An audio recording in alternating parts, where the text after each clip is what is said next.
وقتی یک تراشه را 100,000 برابر بزرگنمایی کنیم، لایه‌های متراکم سیمکشی فلزی را می‌بینیم و در زیر این سیم‌ها حیاتی‌ترین اجزای پردازنده نهفته‌اند، ترانزیستورها.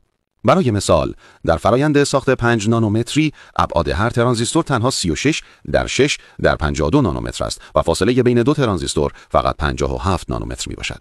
در مقایسه با میتوکندری یک سلول، ذرات گرد و غبار یا تار موی انسان، اندازه آن به قدری کوچک است که تقریباً خارج از تصور است.